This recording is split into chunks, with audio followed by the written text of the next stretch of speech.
Hello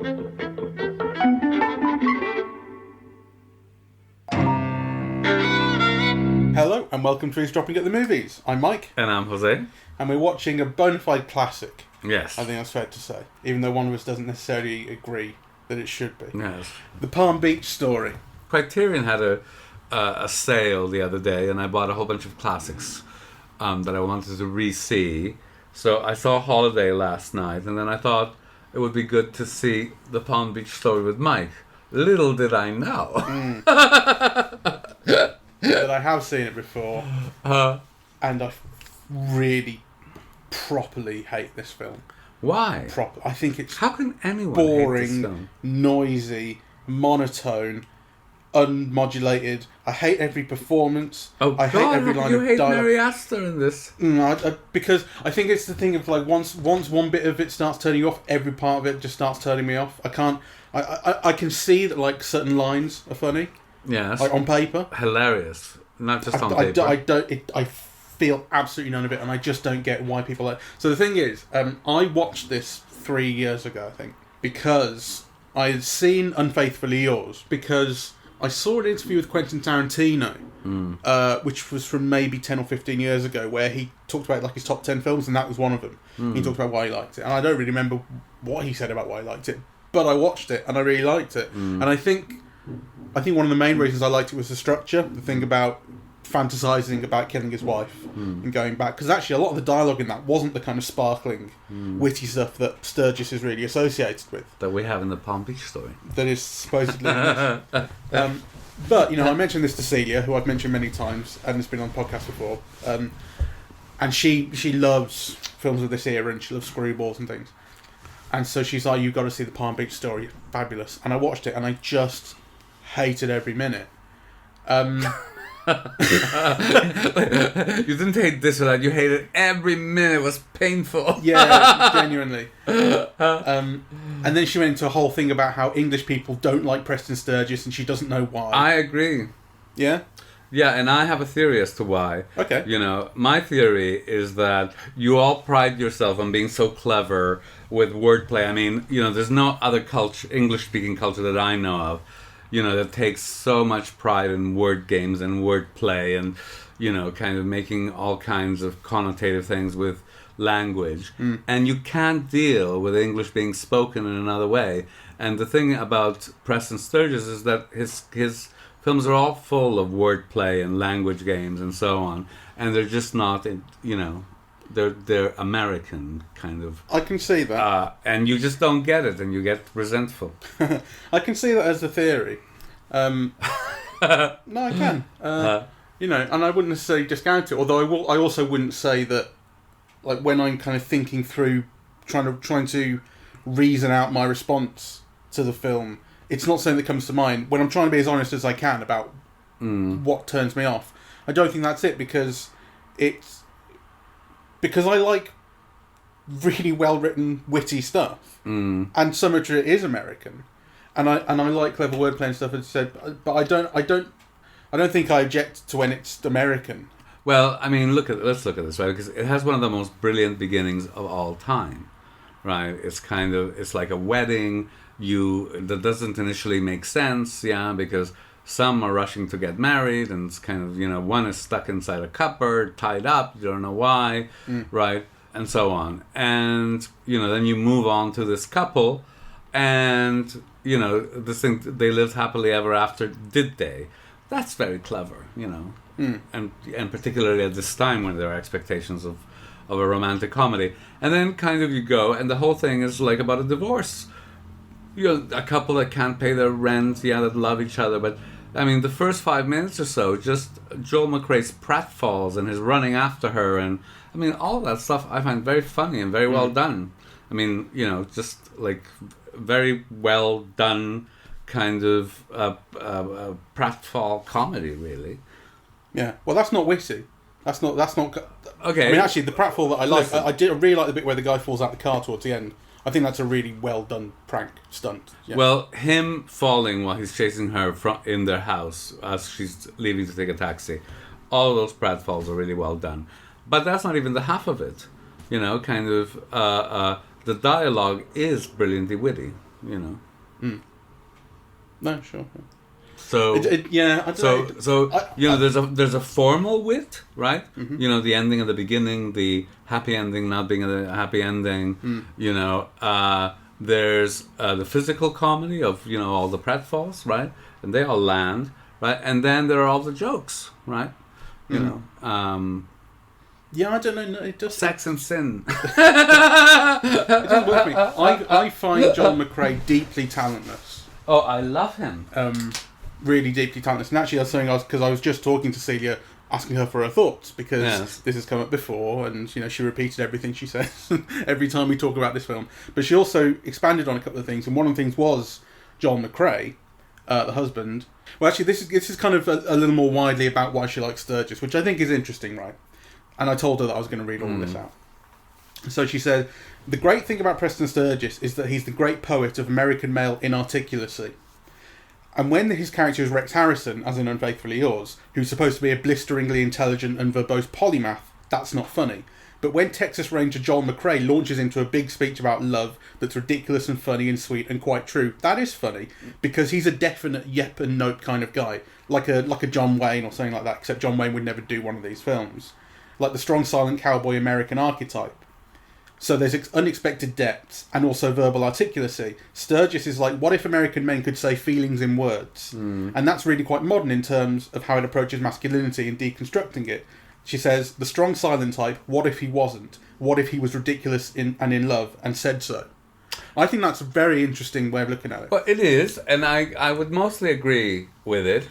Yeah, because he is very articulate, and he is the one who's constantly spilling out his feelings for her. And he is kind of being articulate about it, actually. So all of that is fine. What I like about him is that he speaks with a kind of earnest fervor. He's the straight man, right? Kind of, he's not being ironic or, like he's playing on a different key than, say, Mary Astor, who is like, completely stylized and way up there, right? Yeah. And actually this kind of play against both Mary Astor on the one level and then against Claudette Colbert on another, I think is both moving and funny. Do you think there's a comparison between McCrea's performance and the performance of someone like Leslie Nielsen in Airplane, as in playing it that straight? No, because one is playing it straight but without feeling. Yeah, and the thing is that Joel McCrea, like the whole performance, is a vehicle for feeling. His earnestness actually comes from the heart. He feels that, and he's trying to communicate that with her. Yeah, it's not a blank kind of, the way that Leslie Nielsen is. They're not comparable to me at all. No, it's fine. The thing is, I actually find I find him so blank, but I agree his role is at least looking for emotional kind of openness. But I find the performance so blank, which is why I think I find him talentless, as opposed to it being like a deliberate choice.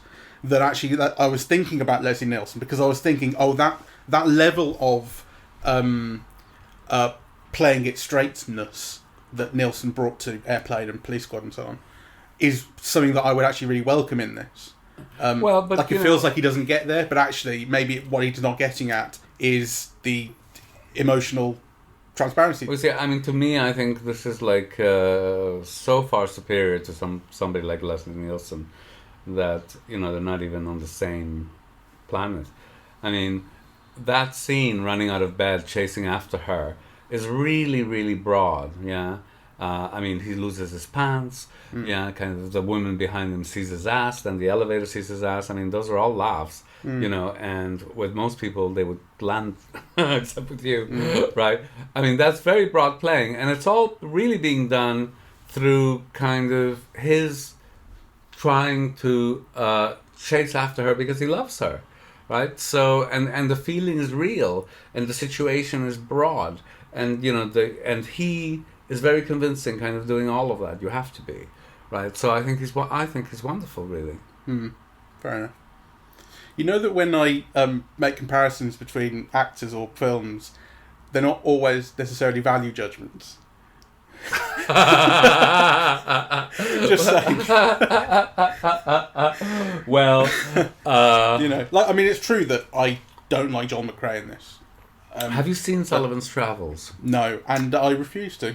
Well, you really must. He's so wonderful in it, you know, and so skilled. You know, I want to make a film about suffering and people's and you know, he's got a cold, and then he gets, it's almost like, you know, a religious feeling that overtakes him.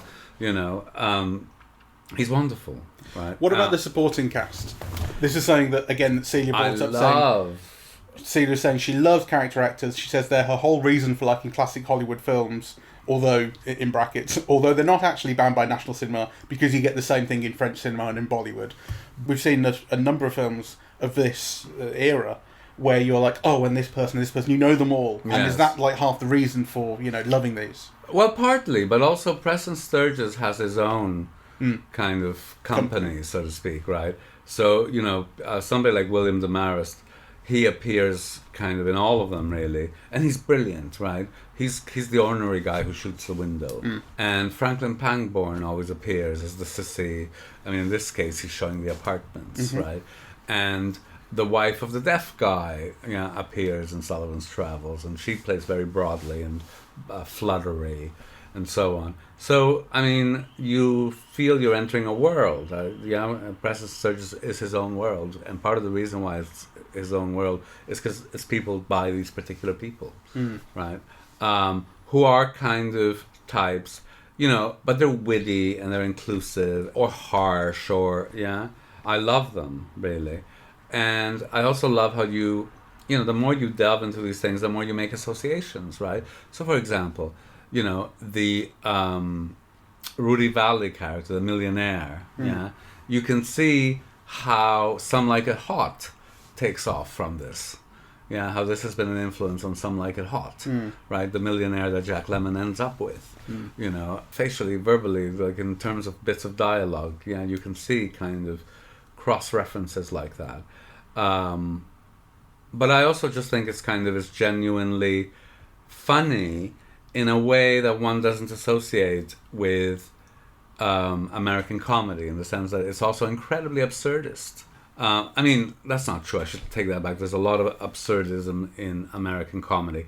But in this, you know, elegant, you know, drawing room, millionaire, verbal wit comedy, I suppose, you know, Screwball is that.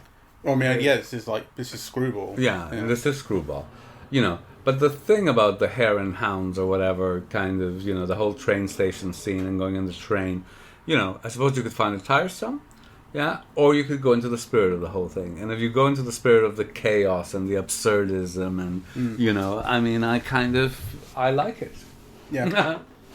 No, I mean, I don't blame you for liking it, and I don't blame Celia for liking it. And like I say, I think there is some X factor that I just miss with this film. Yes. I just miss it. Like, I remember when Alfa Romeo came out with this car called the 8C Competizione, which is just some sports car, but people were falling over themselves to talk about how beautiful this thing was, and I just did not see it. And it wasn't the same as like, oh, I get why you like this, and I just don't like it. I was baffled as to why it was even beautiful. Yes. And I kind of feel like that with this. Like, I just do not connect at all. And I can't properly explain it, but once it gets into it, I'm just thinking this is just noisy and loud and talking, and I'm just not feeling any of it. Oh yeah, that was a funny line, I can see that. You know, the old guy, you have to shout, and he can't hear anything, and then he misunderstands, and he says, oh yes, it's Thursday, whatever. You're like, oh god, this is supposed to be the cleverest thing ever. I love all those gags, I must say. You know, and then what he says is also genuinely witty, like, you know, about and daring for its time. Life is, you know, what is it? Sex and sin. and honestly, I think every sex and sin are always with us. And honestly, I really think every joke in here I have laughed at somewhere else. And the maybe it comes from here. No, but the point of that is not to say this is unoriginal or whatever. That's not the point. It's just to say that actually I should like this. I should like what's going on here. And somewhere else I've laughed at the same sorts of things, and it's just not clicking here, and I cannot tell you why. Well, don't take this the wrong way. But I think you're too conventional about things to do with marriage and so on. And the thing about this movie, the thing that makes it so daring and so on, is that actually it's two people who really love each other, who are very bad for each other, right? And she can get by, just on her sex appeal, and she's happy to do it, right? Yeah. So that alone, is kind of really daring and unconventional, right? Because really, he's the sweet damsel in distress, right? Yeah. She's the able one who can kind of, get what she wants, really, almost without trying, right? She's pretty, and she knows how to use it, really. And that's the premise of the film. And I could be putting words in your mouth, but I think that's a premise you inherently dislike. I honestly don't even think I get as far as that premise before I start hating it. Okay.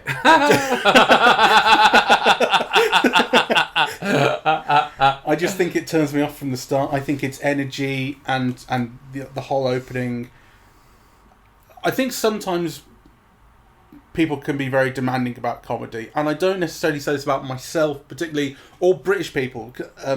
I think just generally people can be like when a sitcom starts on TV, it generally gets a harsher reception than a drama does. And I think the reason is that people are like, make me laugh. Oh, it didn't make me laugh. Whereas people will give drama time to develop. Sure. Yeah, it shouldn't make me cry immediately. But people are like, if it's not funny straight away, it's just not funny. And I think maybe I've never got past that with this. But I mean, I've given it 2 chances now. Over 3 years. And maybe, one puts too much pressure on it by saying, oh, it's this classic. Yeah. Maybe one shouldn't say that. Maybe one should just say, I really like this film, watch it with me. Because, there's a lot to like. Joel McHale and Claudette Colbert are immensely attractive, right, and immensely skilled. The clothes are fantastic, the jewels are fantastic, the settings are fantastic, right? It's got yachts and palaces and trains, right?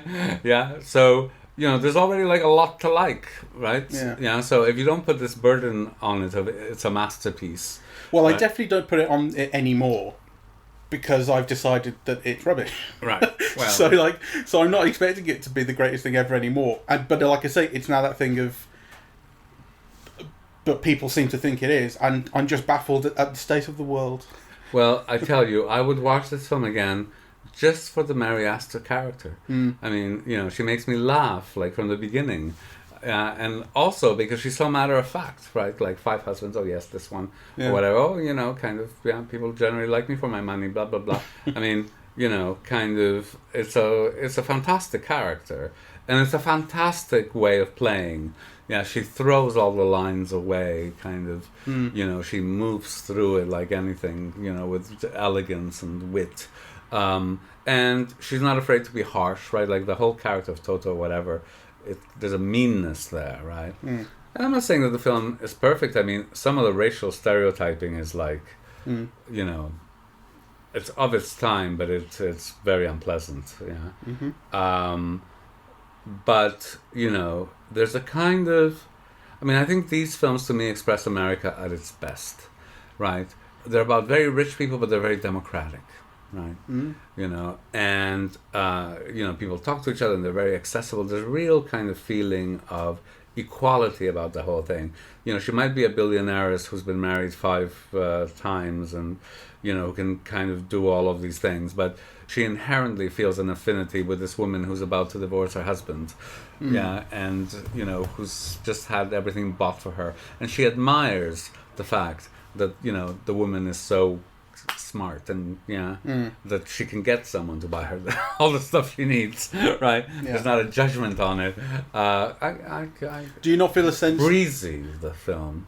Yeah, that's true. Do you not feel a sense of is the film trying to puncture the upper classes or the rich? Well, it's certainly kind of laughing at them, but it's also making them endearing and adorable. The wonderful thing about Sturges, I think, is the only people who are at the butt of his jokes are the pompous and the stuffy ones. So the Rudy Valley character in this one, but there's also an affection. There's also an affection towards him. You're not meant to hate him, right? So I think the films show the ridiculousness of life, but with a great deal of affection for human, foibles. And also, Sturges is one of the few American directors who unabashedly loves intelligence. And values it. Yeah, and values it. And kind of doesn't speak down to the audience, kind of brings the audience up with him. Right? Kind of, all those jokes, the wordplay, it requires, it assumes a smart audience, an audience who's smart and quick. Yeah, I agree with that. Do you think that's more generally true of Screwball, no matter who's doing it? Well, it depends, because, a lot of screwballs are... I mean, screwballs are quite a loose definition in a way, right? I mean, I was watching Holiday yesterday, and it's a play with 3 acts, lots of 3-dimensional characterization. It also has a particular attitude to rich people and money and so on. And there is also, but it's very serious in ways, and everything is slightly... There's nothing breezy about it, let's put it this way, right? Like, it's very serious in many ways. And a lot of, those comedies of remarriage have a deeper emotional resonance than this film does, right? I don't know. I like the smarts and the breeziness and the elegance. That it's very American. Very American of that time.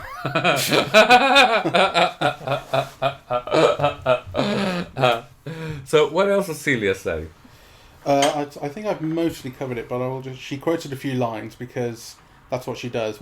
She says, basically, if I mention this film, she goes, "Oh, it's so quotable." Some people know it by heart. Yeah, and then she knows, she goes through... My memory shit, otherwise lines. I would quote you some as well. Men don't get smarter as they age, they just lose their hair. If there's one line she'll quote, that'll be it. It's a brilliant line. Then she said, "English people don't like Preston Sturges properly, you don't get him at all." Stuff about the Weenie King. Yes, those are all hilarious, the Weenie King. Lay off them, you'll live longer. That's one I do like. But like I say, the reason I don't laugh at that line is because somehow the packaging of just everything is just not grabbing me. It's funny. I really am trying to be honest about because I think I appreciate it. I'm trying to be honest about sort of if there is some kind of deep-seated thing that I don't want to admit. That I don't maybe it is true that I just don't like when Americans are funnier than I am. But honestly, I really don't think it's got anything to do with that because I really admire so much American comedy and love it. Well, I used to teach the Lady Eve, which I think is one of the great screwballs of all time, with Henry Fonda and Barbara Stanwyck, and, they're divine, and they're divine looking, and again, she's so smart, she's like a gambler, smart cookie, and, she gets him, and anyway, it's just, I think one of the great comedies of all time. I taught it for several years. It just did not go. Yeah. Right? And maybe that's my fault. I didn't, I couldn't communicate it to students properly.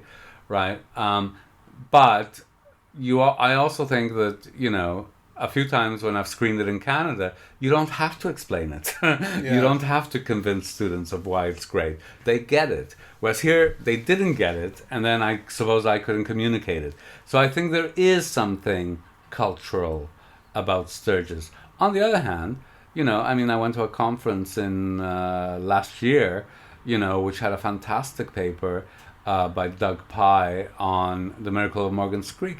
So, there's no question that Sturges has a whole bunch of fans in Britain. So there's also a difference, I suppose, between general accessibility and particular appreciation. But I think, I agree with Celia on the basis of my experience. Yeah. There's something that, about Sturges that British people don't naturally get anyway. Yeah. Right? The films don't play as well. Or in my experience, they haven't here. And I think The Lady Eve is a masterpiece, really, which I would not say about this. I do also think that it has I think the ending is almost too easy. Yeah, I really hated the ending. I love the twins thing because actually it explains the beginning. It makes sense of the beginning. Yeah, and the ending replies to the beginning and makes sense of both. So I like that. But it's the moment that leads up to it It's just I felt I needed a little bit more. Right? Like, I still think it's a very great film, though. And like all great comedy directors, even someone as verbally articulate as Sturges is, he knows how to do comedy cinematically. Both formally, generically, visually. It's full of jokes. Yeah. Maybe you have to be there. Yeah. Celia also says, well, she agrees with me that John McCrea isn't a good actor. She says, I don't think he's a good actor. I think he is. She says, I think the genius of the Sturges movies is in the casting. Like, does Rudy Vallee know this is funny? I don't think he does. I don't think he does either. That's kind of interesting. There's actually a fantastic... He's just playing himself, she says. There's a fantastic essay by Gore Vidal where he recounts this interview with Orson Welles, who was like adorable and bitchy, you know, and so smart as well, making fun of Rudy Vallee, because right. Rudy Vallee took himself so seriously that he didn't get the joke. He didn't get the joke about anything. So there you go. That's the end of my conversation with Celia about it. And mostly that's kind of the end of my limited thoughts on it, because, it's not a film that I've been tempted to dig... I'd say it's not a film I've been tempted to dig into a second time. When you said you were going to put it on, I nearly threatened a fatwa against you. Well, I'm glad you saw it through. Yeah. It's always kind of good to get, someone else's point of view. I mean, the first time I watched Spaced, which was this British sitcom by the Shaun of the Dead guys, before Shaun of the Dead in 99, 2000, I'd heard this thing was hugely recommended and everything, and I bought the double series set, and I put the first episode on, and I thought, this is tedious, and so I didn't watch it, the rest of it. And then 3 years later, maybe, I saw it on my shelf, and I thought I'd give that another go. And again, I didn't think much of the first episode, but when I got through it, the whole thing came alive. And now it's one of my favourite shows. And this can happen. Sometimes you need that time, but this hasn't worked for me on this. Sometimes you're not in the mood for things, and actually sometimes you just don't get it. I mean, I have lived in enough different places to know that sometimes you've got to acquire structures of feeling. Like, not everything... It's not necessarily your fault that you don't get something. Sometimes there's reasons why you don't get something. Or sometimes it's a question of taste or affinity or mood. I think that's particularly true of comedy. So... I don't hold it against you. I'm not judging you because, you can't appreciate this great masterpiece of a cinema. You just said it wasn't. I'm also trying to think about what you said about my attitude to marriage, and if that's true, and if there are things... Because I think Screwball generally is a genre that tries to undercut those kind of relationships. Yes. Yeah. And I like a lot of Screwball, so I'm not necessarily sure that it's true. Maybe it would have been once upon a time, and my attitude has changed. I mean, I can see where you're coming from. Yes. Well, I'm not saying it's right, but yeah. Yeah, I don't know. But I'm happy to never watch this again now. Right. Let's give it a chance. Also, are they called Tom and Jerry because of the cartoon? Who? Tom and Jerry, the main two. The married couple, they're called Tom and Jerry, aren't they? Ah, right. Well, it could very well be. Yes, the cartoon would have been... I think this came out a couple of years earlier, the first Tom and Jerry cartoon. Yes. Yes. Bit of a coincidence, if not. Yeah, no, I'm sure. I mean, I've never even noticed that, actually. So I've taught you something. You have? Yes, I have much to learn. All right, great. Anyway, don't be discouraged by Mike's views. Give it a go yourself. Yeah. It is kind of one of the highlights of American comedy of the 1940s. Thank you very much for listening. We are Eavesdropping at the Movies, and we are on Apple Podcasts, Google Podcasts, Spotify, SoundCloud, and YouTube. On social media, we're on Facebook and Twitter at Eavesdrop Movies, and the website with every podcast on is eavesdroppingatthemovies.com. Thank you very much. Bye-bye.